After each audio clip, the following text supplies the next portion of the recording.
recording. Today, we're going to end a multi-week topic about conversion. Before that, we had a few weeks of marketing lead generation. So, of course, we always mention this. Any of our meetings are recorded. They're in the Facebook group, they're on the YouTube channel, they're emailed out. And I try to put descriptions around so that people going to past meetings will understand, what they're expecting to get out of this. So we've got, we're already into March, guys. So we are well into 2021. Alana's going to talk to us a little bit today on the back end of this meeting, help you guys out with some organic conversion, what she's doing, how she does it, and the things that she's learned along the way that can help you guys.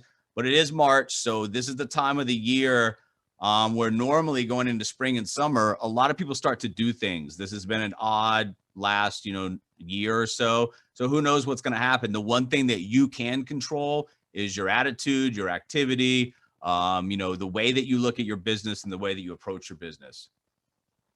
The conversion factor is so important, guys. Lead generation is the front end, but unless we're able to dissect what's going on at each one of those turns or each one of those metrics, where our business is going to fall short. You will find the most successful people that run the most successful businesses. They know their numbers and they know if they have a percentage increase at this point, they're expecting this much of a back end ripple effect. So conversion is really step two. Lead generation, conversion, outcomes. That's really all of our business is on a very elementary or kindergarten overview. Couple of things that came up this week. One of the things that, you guys can implement into your business for your new partners is make sure they understand some free tools that are out there. GMass, able to, mass email, Sniply, able to take some articles that are going to be recycled anyway that you're going to post and put banners on those, call to actions, try to drive some lead generation out of there.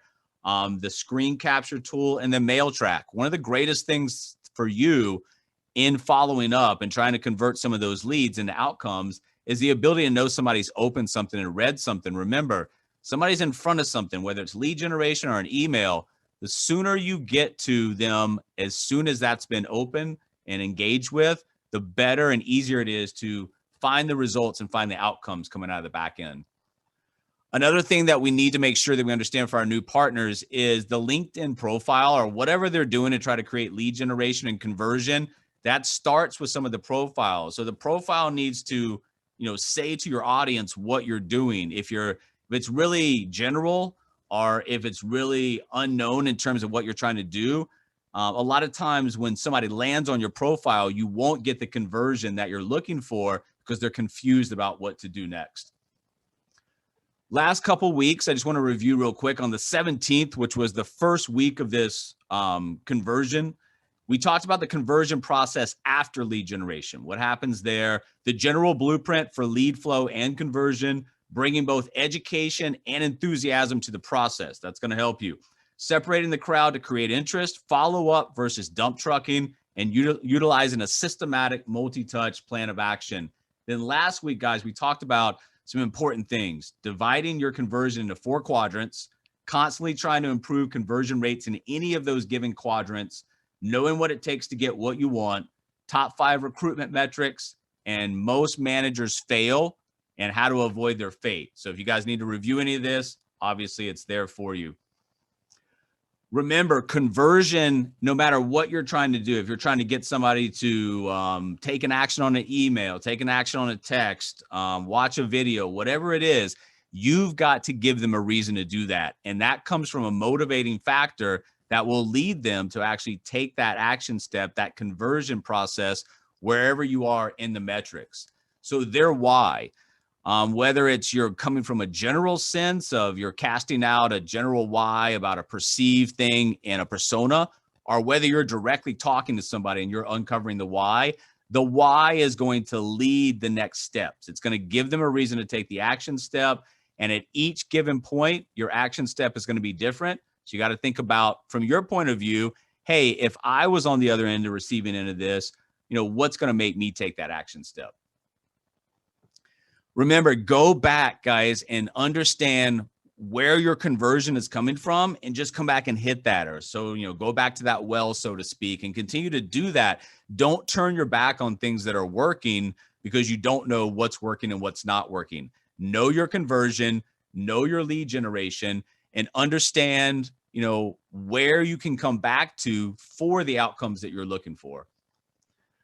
Another thing that will greatly help the conversion on the front end, guys, and we talked about this, is, if you're talking about taking money out of somebody's pocket versus putting money in somebody's pocket, the general consensus is you're going to get more people to watch your videos if you're talking about putting money in their pocket. Now, you have to be careful with this approach, because if you don't do it correctly, then you're missing a lot of the back end in terms of why you would lead with this approach. So if you're talking about a business opportunity that can make somebody money versus selling them a product that's going to cost them money, they're far more likely to take a look at the business opportunity, the ability to create income and money.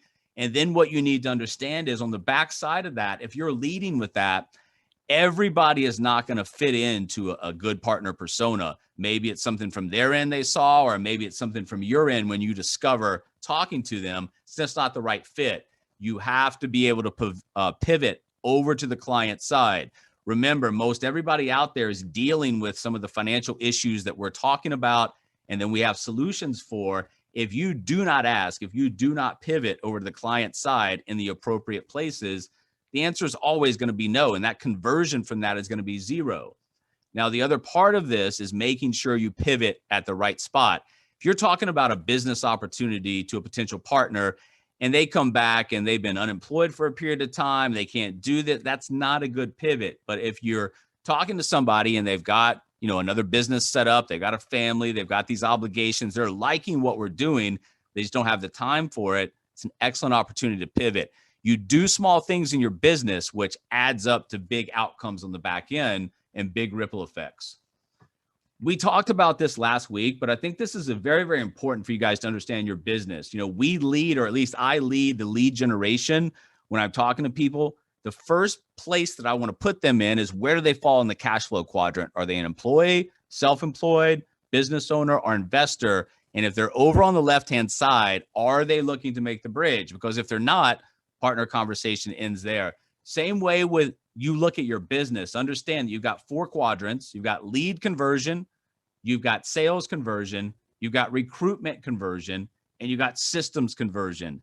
The ultimate conversion is the systems conversion, the management, distribution, whatever it is that you want to call it. That's the most important quadrant. You can't get there without some of the other quadrants. But remember, that systems conversion is going to create a cash flow asset. It's going to pay you passive income without having to have constant activity and have everything fall on your shoulders as a producer or as a manager.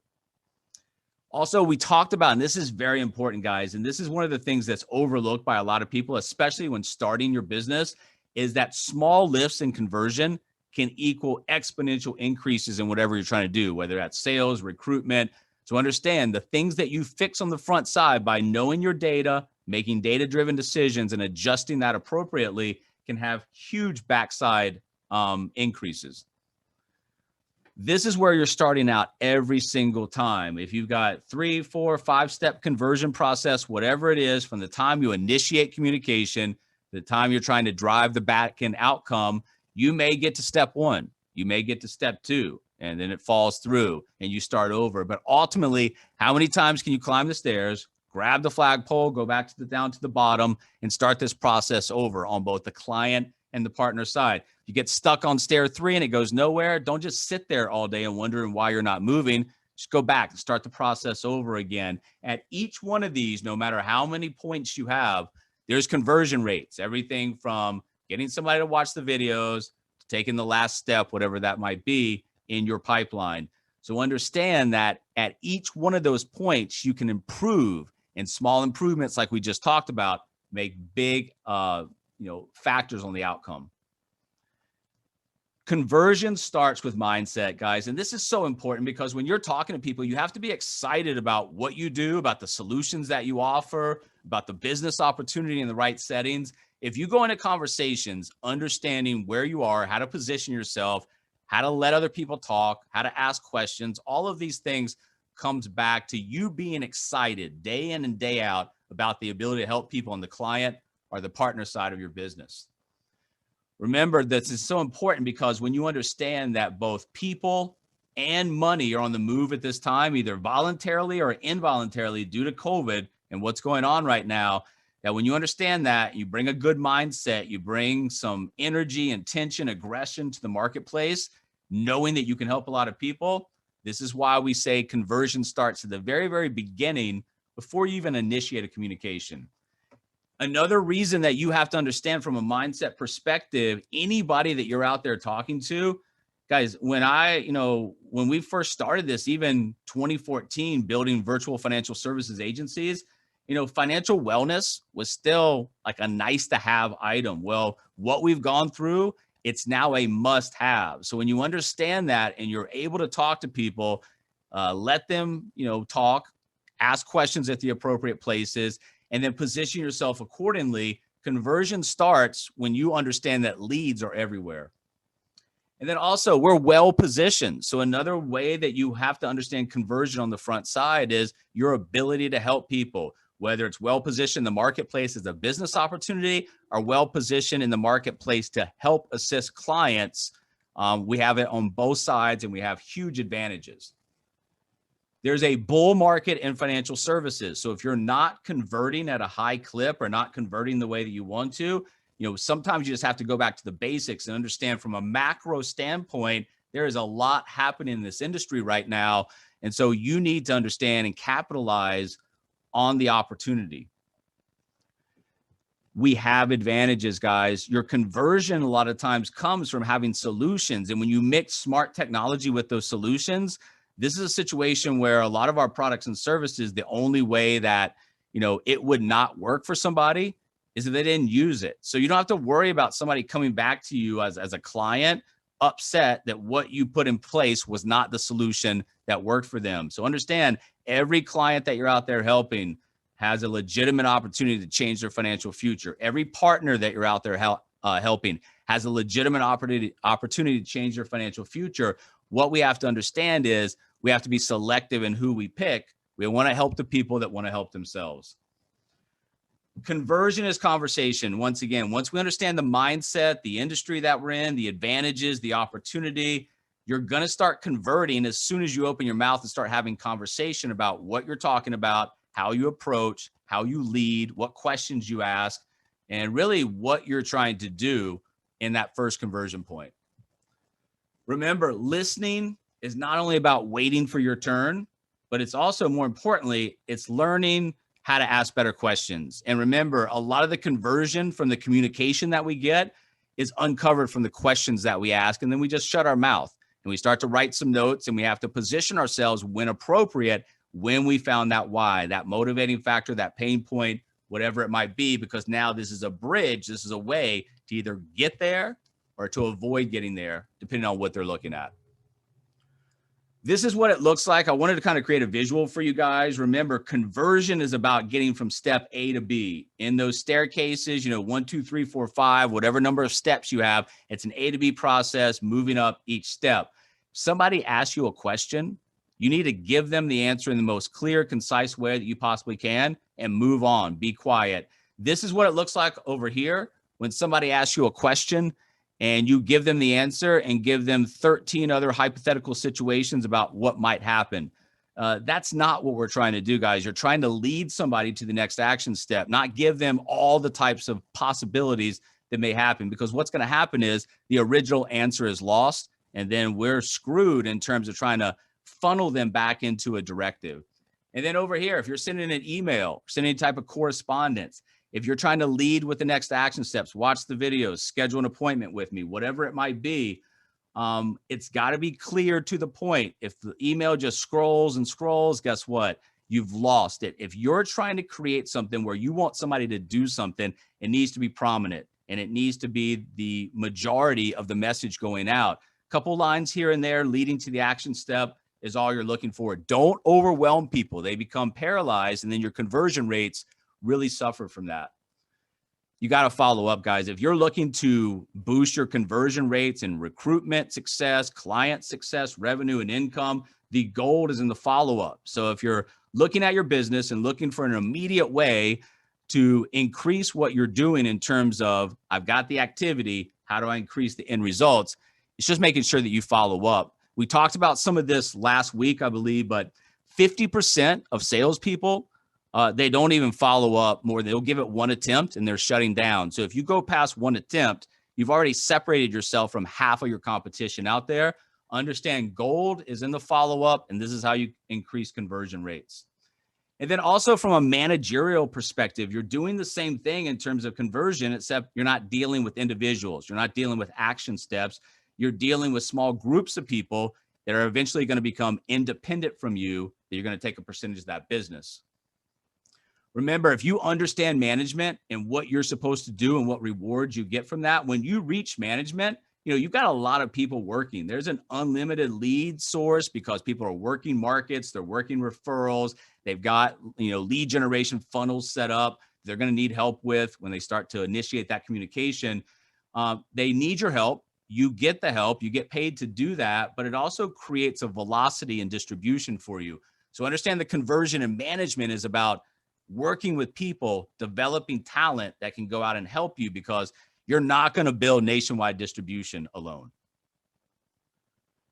This is what we're trying to do. This is what our territories look like. We're completely territorial, free in terms of being restricted. We're not restricted at any point. From day one, you can set up shop anywhere that you want.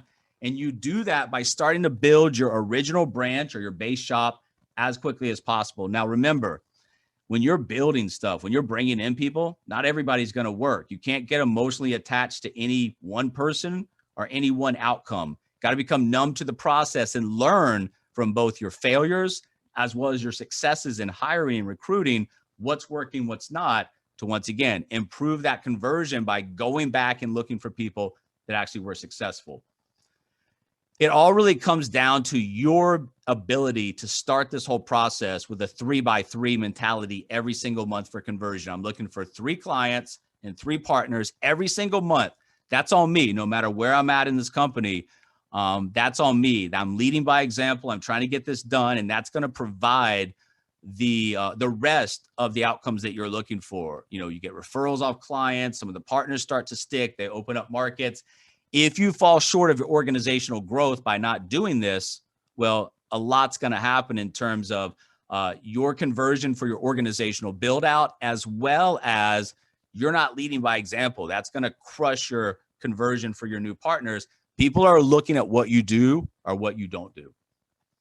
Remember, through this process, if we start this, we're converting, we're working on things, we're segmenting, and we're really diving down into our business. At the core of it all, you need 7 to 10 solid business partners really to start getting distribution built.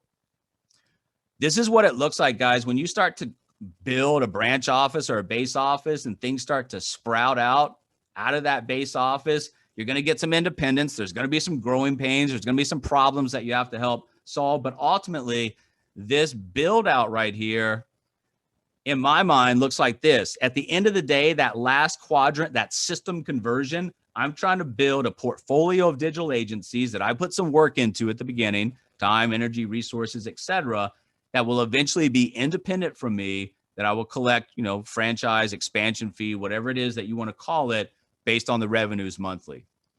And then that turns out to be this, just huge, massive, nationwide distribution of financial products and services that are much needed, that a lot of people don't even know exist. And when this thing gets clicking, there's nothing that can stop us.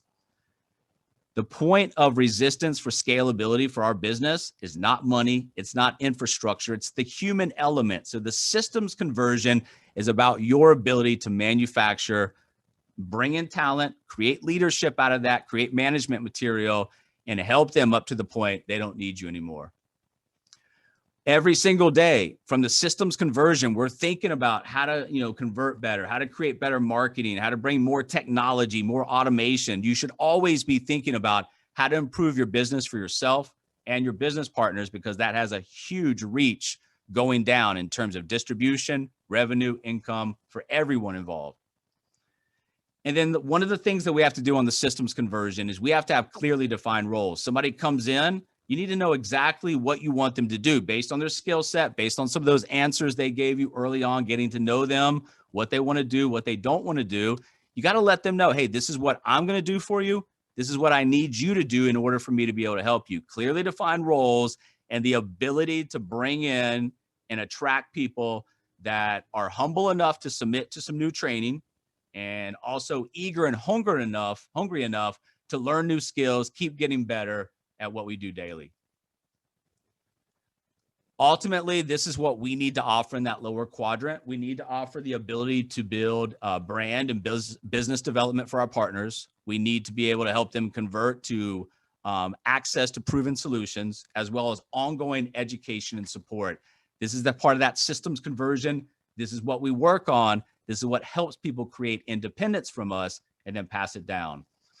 Remember, guys, on the conversion process, if you're building distribution, expertise and approach, they really matter. So you've got to implement a sales process that's clear to for us to follow as a team, gets passed down. We always talk about this. Use data and metrics to guide the decision-making process for us and our team. Create an environment of clarity and positive reinforcement. Lead from the front by helping every person achieve their goals. Remember, if you're helping individuals achieve their goals, guess what? As collective group, we're getting to our organizational goals. And then some other things that will help you as you're building distribution, starting to manage people. Encourage collaboration, not competition. We have friendly competitions, but we're always encouraging you guys to work together, that we have, the ability to do things that has mutually beneficial results for all of us. Rally around performance, focus on first line managers. Remember, don't be thinking about widespread distribution if you don't even have one office built. Concentrate on what you need to. Concentrate on getting a handful of managers together that are actually able to do this. Establish clear communication metrics. Know your people. Find coachable people. You can find the best salespeople in the world, but if they're not coachable, they're going to be like a cancer to your organization. And finally, we can't say this enough. Lead by example. Alana's going to come in right now and talk to you guys, finish up the meeting about some organic lead generation and conversion, what she does, and how the cost of acquisition for that can be zero.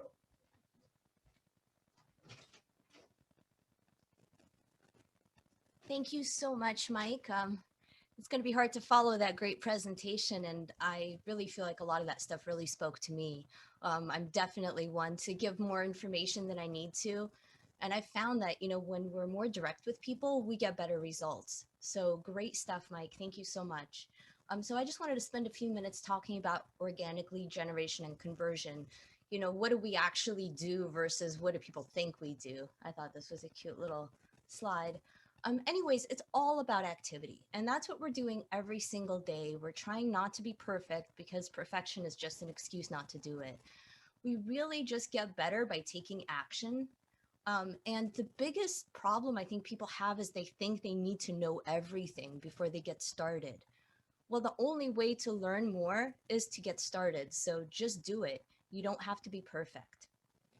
And one of the most important things I really wish somebody talked to me about early on was finding the right target audience or right target audiences, because you really can't be everything to everybody and you really don't want to be. And you want to head the right people. You really need that core group like Mike talked about to really make your business flourish. And remember, as you recruit up and you recruit better people, those people that are more successful are going to be more busy as well. So be persistent to get that resolution.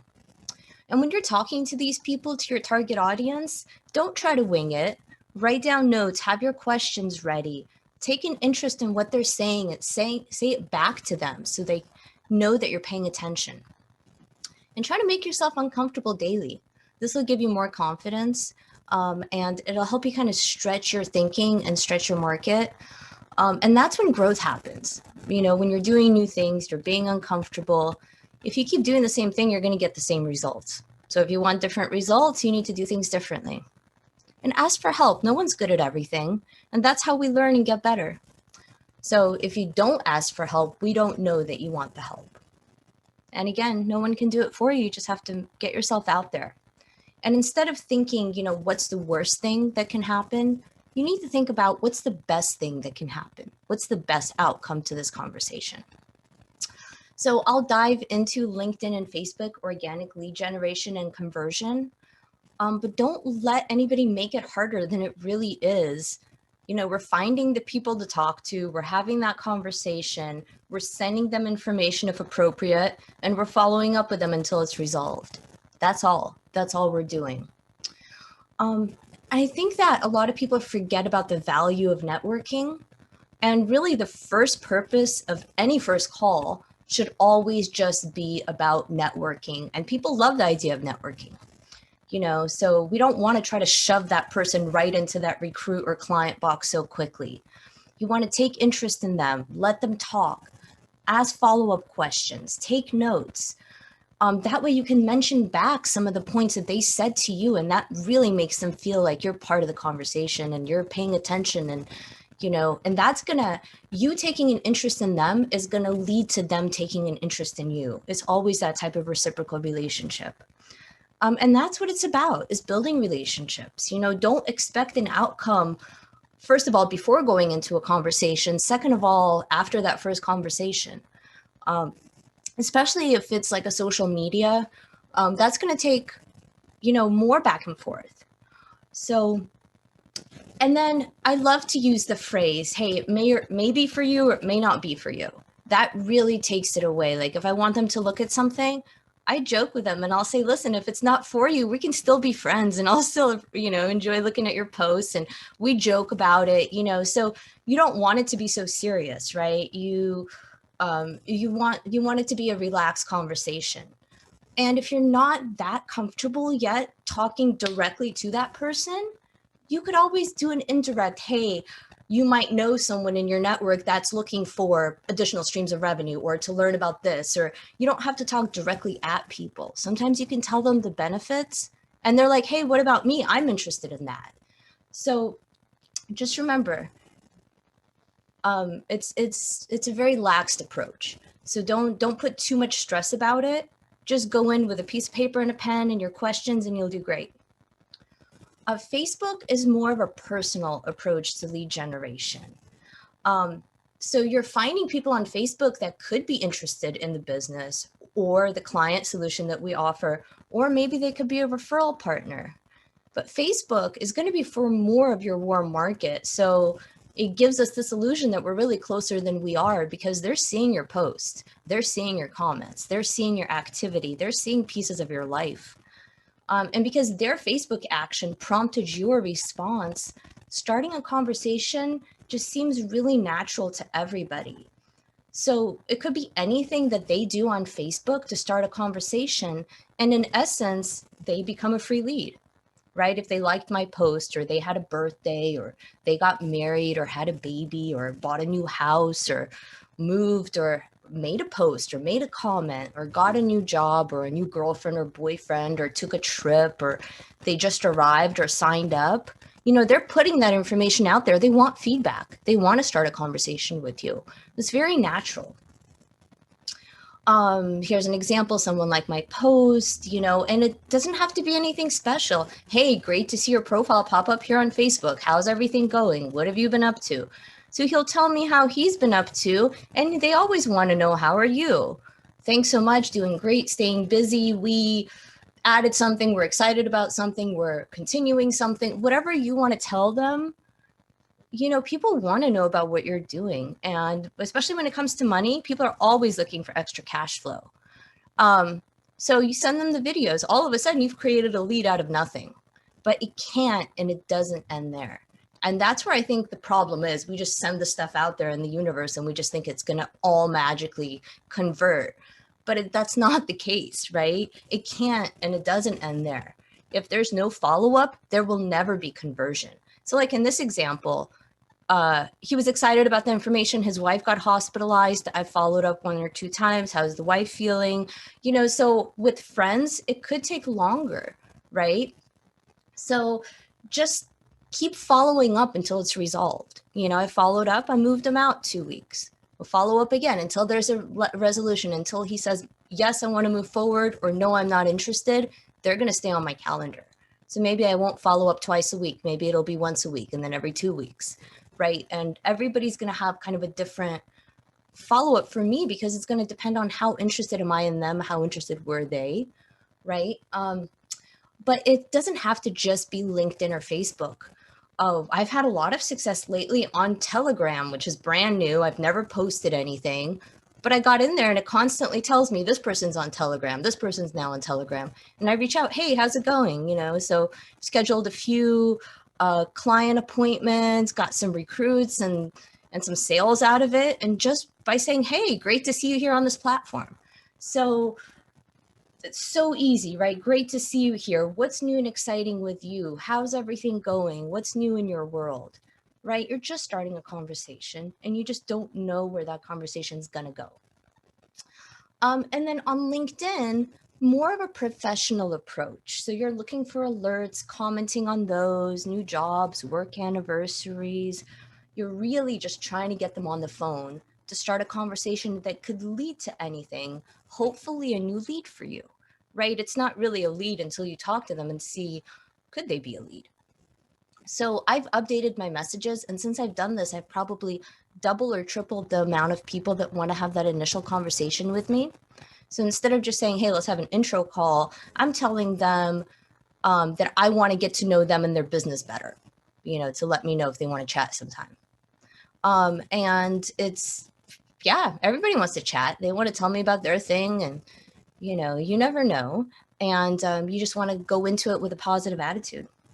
So these are the messages I'm using if they've had a work anniversary or congratulations on something, or I just kind of copy and paste this. If you want to chat sometime so I can get to know you and your business better, let me know. Or if it's a new connection, thanks, first name for the connection. If you want to chat sometime so I can get to know you and your business better, let me know. Again, easy, simple, not too much went into it. It's a short little line, and it gets a lot of feedback. The other thing is that I think we follow up too much sometimes. We got to take it away from people.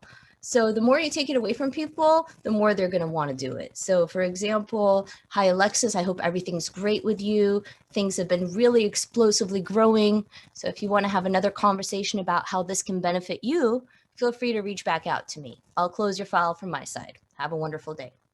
So, and she's really interested. She should be getting in, actually. We've had a few conversations since then. So the use of the takeaway is so powerful. I don't think we use it enough. For the business partners, we really want them to convince us why they're the right fit, not the other way around. So take it away with that last follow-up file closure ball in their court. For clients, if it's something that they have to qualify for, we're not sure if they can qualify for it. Or if it's just a free education, we have no idea if these solutions can benefit you. We need to look at the numbers and see if we can improve your situation. So we're really not sure, right, until we dig in a little bit deeper. And all conversion and all lead resolution that's going to lead to anything is going to be with a strong follow-up system.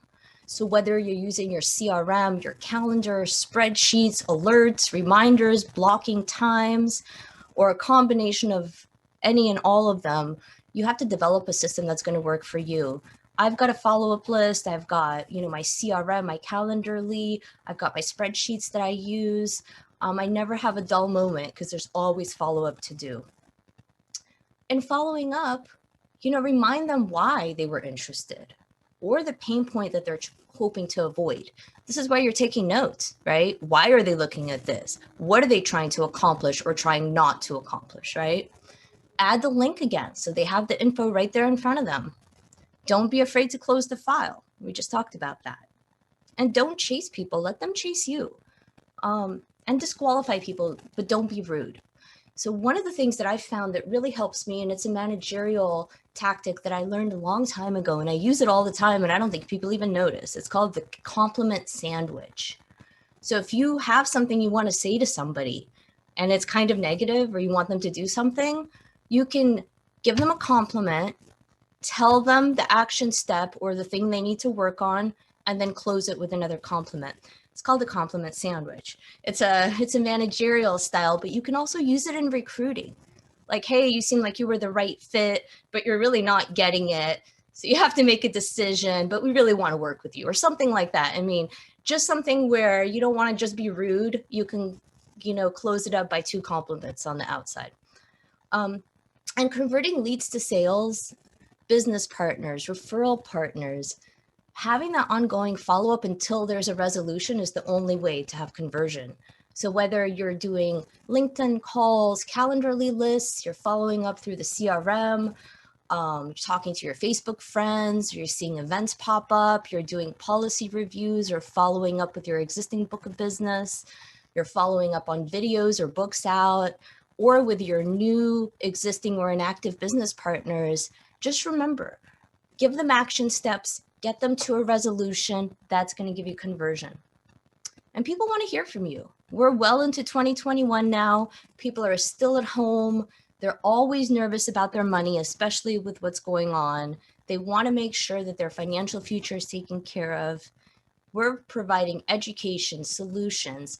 People want to talk to you. Make contact. Ultimately, we're in the contact business. The person who makes the most contact wins at this business.